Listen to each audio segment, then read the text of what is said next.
Hello friends, welcome to westech info channel. Friends, laptop లేదా desktop తీసుకున్నప్పుడు Windows 11 అనేది installation చేస్తుంటాం. మిడిల్కి వచ్చిన తర్వాత ఎర్రర్స్ అనేటివి మనం ఎక్కువ అబ్జర్వ్ చేస్తుంటాం. అంటే అక్కడ మీ ల్యాప్టాప్ కానీ డెస్క్టాప్ కానీ విండోస్ 11కి సపోర్ట్ చేయదని కాదు, చేస్తుంది. కాకపోతే కొన్ని సెట్టింగ్స్ అనేటివి మనం చేంజ్ చేసుకోవాలి. Okay, Windows 11 complete installation process తెలియాలంటే వీడియో అనేది లాస్ట్ వరకు స్కిప్ చేయకుండా చూడండి. ఓకే, ముందుగా మీరు ఏం చేస్తారంటే ఇక్కడ మీ పోర్టబుల్ సిడి లేదంటే పెన్ డ్రైవ్ అని కనెక్ట్ చేసినప్పుడు ఇందులో లాంగ్వేజెస్ అనేటి స్టార్టింగ్ స్టెప్ వస్తుంది. ఇక్కడ నెక్స్ట్ పైన క్లిక్ చేయండి. ఓకే, ఇక్కడ ఇన్స్టాల్ నౌ సెలెక్ట్ చేసుకోండి. ఇక్కడ I don't have a product కి డిఫరెంట్ ఆప్షన్స్ ఉంటాయి, ఏదో ఒకటి సెలెక్ట్ చేసుకోవాలి. ఇక్కడ ఎర్రర్ వచ్చింది చూడండి, this PC can't run Windows 11 అని వస్తుంటుంది.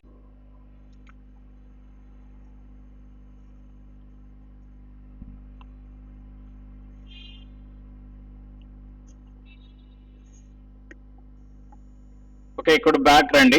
బ్యాక్ వచ్చిన తర్వాత మీ కీబోర్డ్ లో షిఫ్ట్ ప్లస్ F10 అనేది ప్రెస్ చేయండి. ఓకే, ఇక్కడ REGEDIT రిజిస్ట్రేషన్ టైప్ చేసి third option HK local machine చూడండి, అందులో సిస్టమ్ లోకి వెళ్ళండి. ఇక్కడ సెటప్ లోకి వెళ్ళి న్యూ అనే ఆప్షన్ తీసుకోవాలి. కీ అనేది సెలెక్ట్ చేసుకోండి.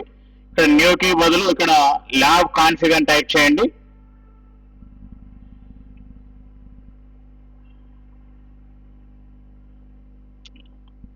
ఇక్కడ రైట్ క్లిక్ ఇచ్చి రీఫ్రెష్ చేయండి.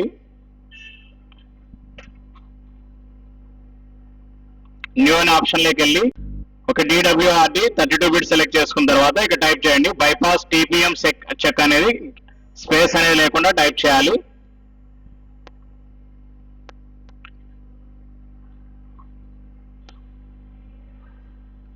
ఓకే, టైపింగ్ అయిపోయిన తర్వాత మళ్ళీ సేమ్ రిఫ్రెష్ చేయండి రైట్ బటన్ తో. న్యూ అనేది తీసుకోవాలి. Same third one DWRD 32 bit. ఇక్కడ same bypass secure boot check అనేది టైప్ చేయండి, స్పేస్ ఇవ్వకూడదు. ఓకే, బైపాస్ TPM పైన డబుల్ క్లిక్ ఇవ్వండి. ఇక్కడ 1 అనే వాల్యూ డేటా అనేది ఎంటర్ చేయండి. ఓకే పైన క్లిక్ చేయండి. Next second one value data 1 అని ఇచ్చి ఓకే పైన క్లిక్ చేసి క్లోజ్ చేయండి. ఇప్పుడు కంప్లీట్ ప్రాసెస్ అయిపోయిన తర్వాత I don't have a product కి సెలెక్ట్ చేసుకున్న తర్వాత విండోస్ 11 Pro 64 బిట్ అనేది సెలెక్ట్ చేసుకున్నాం.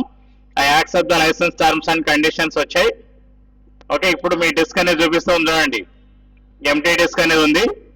దీన్ని మనం పార్టీషన్ అనేది చేసుకోవాలి. న్యూ అనే ఆప్షన్ లోకి వెళ్ళాలి. ఇక్కడ మీరు డ్రైవ్స్ అనేటివి సెలెక్ట్ చేసుకుంటారు అనమాట. అంటే C డ్రైవ్ ఎంత ఉండాలి, D డ్రైవ్ ఎంత ఉండాలి, ఇలా డ్రైవ్స్ 1 by 1 పార్టీషన్ చేసుకోవాలన్నమాట. లాస్ట్ వన్ అన్అలికేటెడ్ స్పేస్ ఉంది చూడండి, అది కూడా సేమ్ న్యూ అప్లై. పార్టీషన్ 3 అనేది సెలెక్ట్ చేసుకున్నాం, ఎందుకంటే OS అనేది దాంట్లోకి మనం ఇన్స్టాలేషన్ చేస్తున్నాం. నెక్స్ట్ పైన క్లిక్ చేయాలి.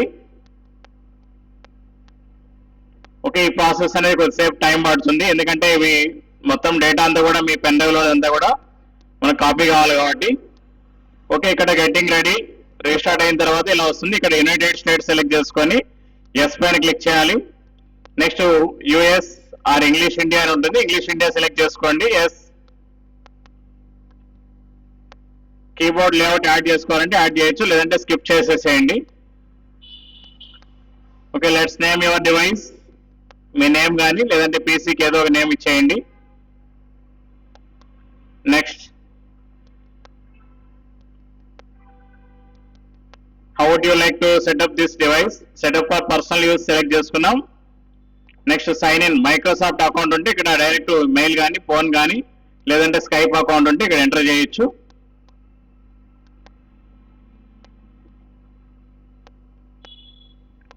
కొత్తగా అకౌంట్ క్రియేట్ చేయాలంటే క్రియేట్ 1 పైన క్లిక్ చేయండి.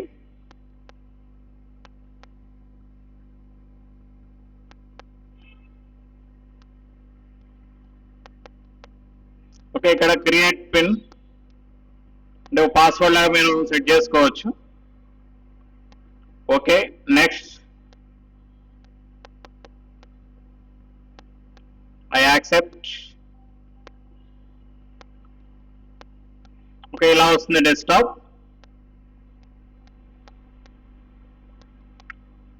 ఓకే, ఫైల్ ఎక్స్ప్లోరర్ మీద క్లిక్ చేసాం. దిస్ పీసీ పైన రైట్ క్లిక్ ఇచ్చి చూడండి ఒకసారి, లేదంటే ఓపెన్ చేసి డైరెక్ట్ చూడండి. ఇక్కడ సి డ్రైవ్ ఒకటే కనిపిస్తా ఉంది, మనకి డి డ్రైవ్ కూడా కావాలి కాబట్టి దిస్ పీసీ పైన రైట్ క్లిక్ ఇవ్వండి. షో మోర్ ఆప్షన్స్ లోకి వెళ్ళండి. మేనేజ్ డిస్క్ మేనేజ్మెంట్ అని ఉంటుంది లెఫ్ట్ సైడ్, దాన్ని సెలెక్ట్ చేసుకోండి. ఇక్కడ మీకు సి డ్రైవ్ ఉంది, డి డ్రైవ్ అనేది ఎంటీ ఉంది చూడండి, 97.06 అనేది ఉంది. దానిపైన రైట్ క్లిక్ ఇవ్వండి. Change drive letter and pass అనేది సెలెక్ట్ చేసుకోండి. ఓకే, ఇక్కడ యాడ్ పైన క్లిక్ చేయండి. ఇక్కడ మీరు ఏదో ఒక నంబర్ అనేది లేదంటే ఒక లెటర్ అనేది అసైన్ చేయొచ్చు. ఓకే పైన క్లిక్ చేస్తున్నాం.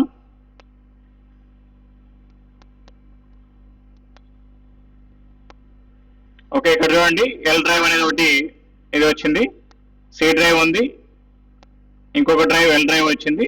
దీనిపైన డబుల్ క్లిక్ ఇచ్చారంటే ఫార్మాట్ డిస్క్ అని వస్తుంది. స్టార్ట్ పైన క్లిక్ చేయండి. Okay okay close. ఓకే, ఇలా డ్రైవ్ అనేది ఇలా ఓపెన్ అయింది. అంటే మీ పర్సనల్ డేటా ఏదైనా ఉంటే ఇక్కడ వేరే డ్రైవ్ లో మీరు కాపీ చేసుకోవచ్చు అన్నమాట. ఓకే ఫ్రెండ్స్, విండోస్ ఇన్స్టాలేషన్ లో ప్రాబ్లమ్స్ అనేది ఇలా రెక్టిఫై చేసుకోవచ్చు. Thank you for watching.